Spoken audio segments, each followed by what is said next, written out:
अच्छा, सबसे जो हमारी मेन चीज़ होती है ना, फायर फाइटिंग डिपार्टमेंट के लिए फायर सर्विस पंप होते हैं, ठीक है।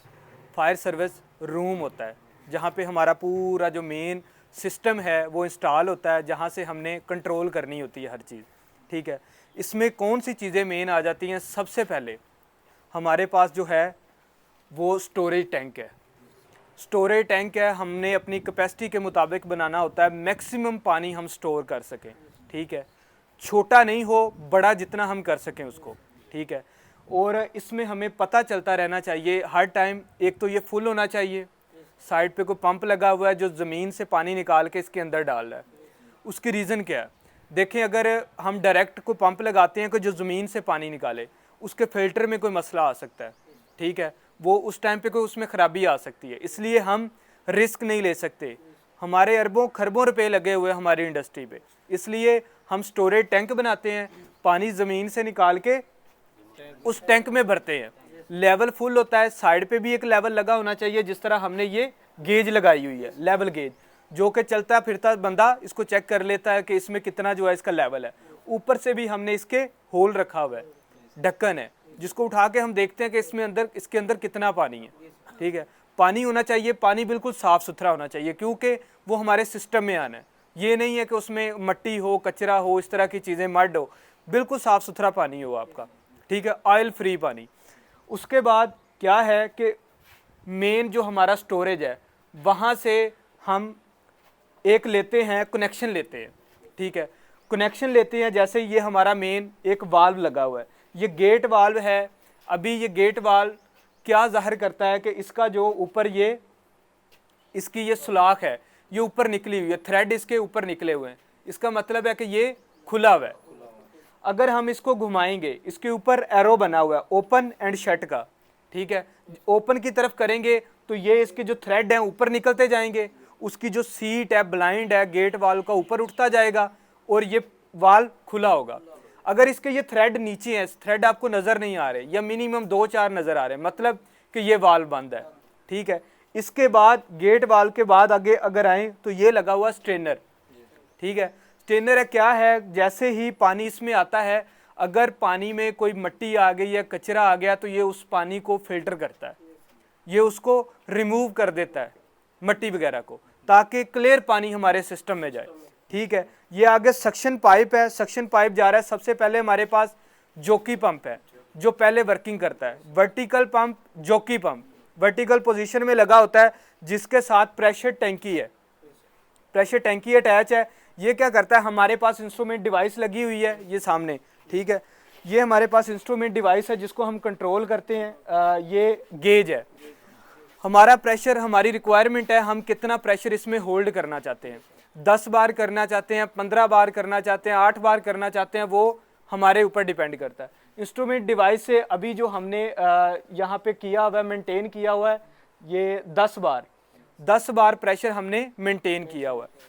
जैसे ही इसमें आगे हमारा कोई फायर हाइड्रेंट, ये सिस्टम सारा अभी बंद है, प्रेशर इसमें होल्ड है, ठीक है। जैसे ही हम खोलेंगे आगे कोई फायर हाइड्रेंट वाल खोलेंगे, या कोई माइनर लीकेज आ जाती है, समटाइम को वाल लीकेज हो जाती है, या कहीं पे कोई लाइन में लीकेज आ जाती है, पानी वहाँ से ड्रेन होता है, निकलता है, ठीक है। ये हमारे ऊपर डिपेंड करता है कि हम कहते हैं कि आधा या 1.5 बार या 1 बार प्रेशर कम होगा तो ऑटोमेटिक जोकी पंप चल जाएगा, ठीक है। अभी हमने 1 बार पे अगर सेट किया हुआ है, 10 बार प्रेशर है, आगे से लीकेज होती है, गेज 9 बार पे आ जाती है, समझ आ गई है, 9 बार पे आती है। 1 बार पानी कम हुआ, मतलब 9 बार पे जैसे ही आएगी, हमने इसको सेट किया हुआ ऑटो सेट, ये जोकी पंप चल जाएगा, जोकी पंप चल जाएगा, उस प्रेशर को मेंटेन करने की कोशिश करेगा, दोबारा 10 बार तक पानी को लेके जाएगा, ठीक है। प्रेशर टैंकी है, ये प्रेशर बनाएगी उसमें लाइन में, ठीक है, प्रेशर को मेंटेन करेगी। अगर लीकेज ज़्यादा हो गई है, होल बड़ा है, या पूरा फायर हाइड्रेंट ही खोला हुआ है किसी ने, ठीक है, तो फिर ये उससे 1-1.5 बार और नीचे आएगा। ये हमारी सेटिंग है, ऑटो सेटिंग है, ठीक है। आ जाता है हमारा 7 बार पे आ जाता है प्रेशर, 7.5 बार पे आ जाता है। फिर जोकी की रिक्वायरमेंट ख़त्म हो गई है, फिर हमारा ये मेन पंप है, मेन इलेक्ट्रिक पंप है, ये ऑटोमेटिक चल जाएगा, ठीक है। ये कंट्रोल पैनल है, ऑटो सिस्टम है, ये चलेगा, ये उसको मेंटेन करेगा, 10 बार पे दोबारा लेके जाएगा, ठीक है। ये हमारा ऑटो पे सिस्टम है, जैसे ही आगे से बंद हो गया तो फिर इस सिस्टम को भी बंद हो जाना चाहिए। समझ आ गई है। और जब ये चलेगा सिस्टम, इसके ऊपर हमारे पास जो है ये अलार्म लगा हुआ है, ठीक है। एम्बुलेंस लाइट लगी हुई है, ये घूमना शुरू कर देगी लाइट। रात के वक्त भी है तो रात के वक्त पता चलेगा कि पंप चल रहा है, लाइट चल रही है, पंप चल रहा है। दिन के वक्त भी पता चलेगा लाइट चल रही है, साथ में सायरन भी लगा हुआ है, ये सायरन देना शुरू कर देता है, उसका मतलब कि पंप चल गया। इन केस इसमें कोई मसला आ जाता है, इलेक्ट्रिक पंप में कोई मसला आ जाता है, तो हमारे पास बैकअप पे ऑप्शन होना चाहिए। वो हमारे पास ईडीजी है, एमरजेंसी डीजल जनरेटर मौजूद है, ठीक है। ये इसके अंदर फ्यूल इसकी टैंक है, वो हर दम से हमारी इंस्पेक्शन होनी चाहिए डेली बेसिस पे, वो इसकी फुल होनी चाहिए। थोड़ा सा मार्जिन, हमेशा किसी भी चीज़ की टैंकी फुल नहीं की जाती, उसमें तो कुछ मार्जिन, सेफ्टी मार्जिन रखा जाता है ताकि उसमें स्टैटिक चार्ज ना आ जाए। समझ आ गई है। स्टैटिक चार्ज क्या चीज़ होती है, आपने देखा होगा, कभी आप कंघी करते हो तो आप देखो कंघा बालों के करीब करते हो जैसे ही, तो वो बाल उस तरफ कंघे की तरफ जाते हैं, खड़े हो जाते हैं, या हाथों के ऊपर जो बाल हैं यहाँ पे कंघा करते हो तो बाल खड़े हो जाते हैं, वो स्टैटिक चार्ज आ जाता है। समटाइम ऐसा हो जाता है फ्यूल पंप के ऊपर गाड़ी में फिलिंग करते हुए वो अचानक से अंदर से फायर जो है ना वो भड़क जाती है, गाड़ी को फायर लग जाती है उसकी टैंकी में। इशू क्या है, ना तो कोई सिगरेट पी रहा था वहाँ पे, ना किसी ने कुछ चिंगारी जलाई है, अब आग कैसे लग गई है? आग इस वजह से लग गई है, टैंकी बंद होती है जैसे ही हमने उसको फुल कर दिया, ठीक है, उसमें एक ऑटोमेटिक स्टैटिक चार्ज आ जाता है, जिसकी वजह से वो एकदम से उसको फायर मिल जाती है और आग भड़क जाती है।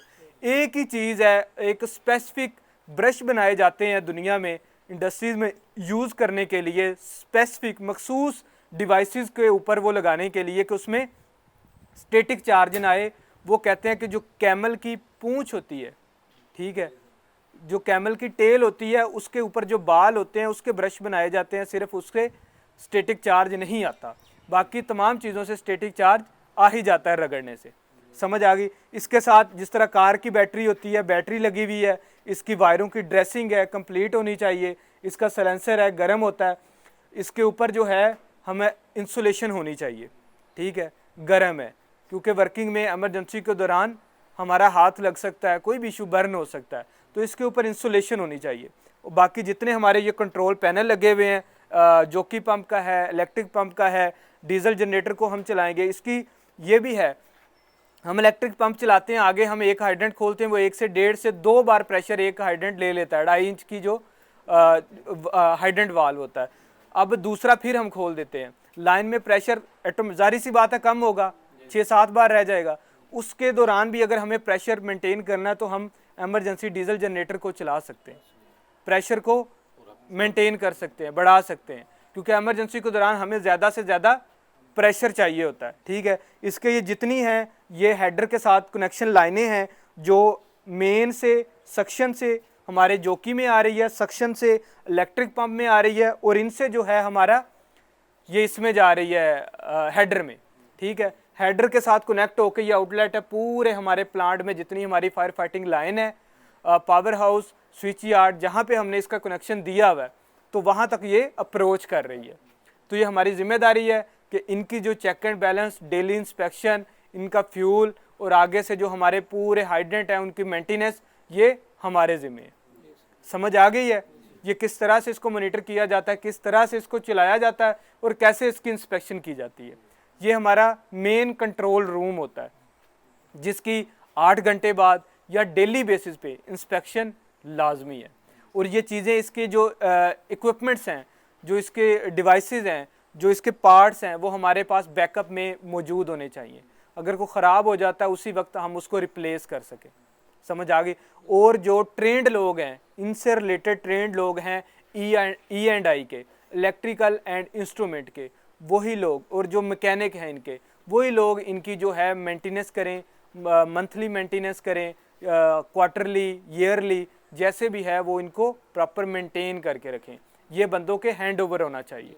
और ये फायर डिपार्टमेंट के जो फायर ऑफिसर होते हैं, फायर ऑपरेटर होते हैं, वो भी इन चीज़ों का check and balance, cross check, हर चीज़ इसको वेरीफाई करते रहें। समझोगे। एमरजेंसी रोज़ रोज़ नहीं होती, एक दफ़ा ही होती है। साल में, अल्लाह ना करे कि हो कभी, होती है जब, तब हमने वो पीछे पूरी जो हमारी बची कुची ताकत होती है वो हमने लगा के उसको कंट्रोल करना होता है, उसको हमने कवर करना होता है। समझ आ